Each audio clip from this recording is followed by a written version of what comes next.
A man was in his first year at the seminary, and he was invited to speak, to give a short reflection at one of the morning prayer services. And he was kind of nervous about it, and the professor asked him if he would be able to give a short reflection on the scriptures. Well, he was up all night long, didn't really quite know what to do or what to say. So when he got up to give his talk at morning prayer, he said to the people that were there gathered, he said, "Do you know what I'm going to say?" And they all said, "No." And he said, "Well, I don't either, so have a nice day and go back to bed."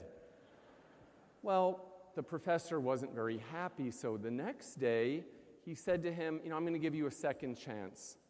And this time maybe you'll do better. And, we don't do things like that around here. So he got up again this time, and he got up in front of the people at morning prayer, and he said to the folks gathered, he said, "Do you know what I'm going to say?" And they all said, "Yes."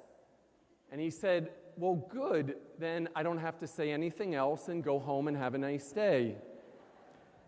Well, the third day, the professor said to him, if you keep this up, you're going to get expelled, because this is definitely not how we do things around here. So he said to him, you need to give a good homily, a message.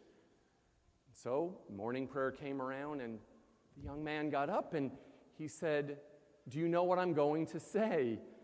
And half the group said yes, and half the group said no. And he said, "Well, would the people who know what I'm going to say please tell the people that don't know what I'm going to say?" And the professor got up and said, "My friend, that was the most brilliant homily ever, because that's exactly what we're supposed to do with the gospel. We are supposed to take the gospel, we who have received a wonderful message, especially on this Easter morning, and be able to share it with those maybe who do not know. We are called upon to be able to give the gospel message to another, that Jesus is alive. Alleluia, alleluia, Christ is risen." For those who went to the tomb on that morning, it could have been a morning very much like today. It may have been kind of cloudy out. It could have been a little misty even. Just think of them, that they went to the tomb. Had they gone there and not told anybody, never told anyone? Now, I would find that hard to believe today in our current culture, because everybody can't wait to get on Twitter and Facebook and put it all out there. But if they hadn't said anything to anyone, folks, right now, you'd probably still be home sleeping on this Sunday morning, and probably on every Sunday morning, because the message would not be spread. But they shared the good news, and for people, not only for their small group of believers, of followers, for everyone throughout the centuries, to today, we believe. We say yes to God. We have a new beginning. You see, the stone rolled away from the tomb, and Jesus walked out, and he gave a new start, a fresh start. He restored all of creation. He brought it all back to how it was meant to be, in the fullness and the beauty of life. And in that fullness and beauty of life, God sends his blessings and his grace to each one of us. I do not know on this Easter morning where you are at in your particular life.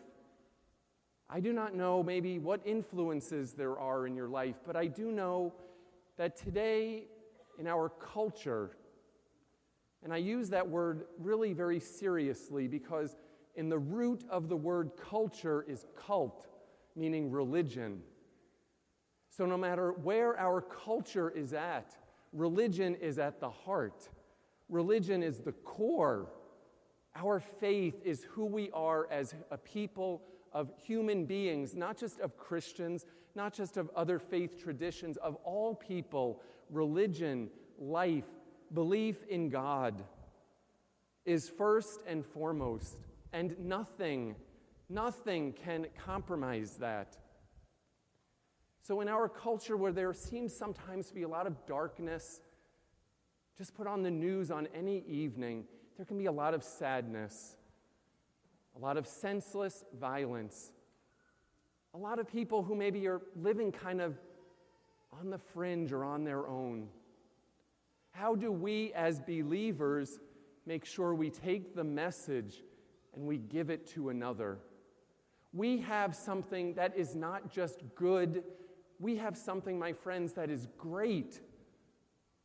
And that is faith. That is hope. That is a belief in a God who loved each one of us so much that his Son died on a cross, nails in his hands, sword in his side, and he gave his life for you, and he gave his life for me. Now, who are we going to tell? How are we going to spread the message of all that we have received in the goodness of our God?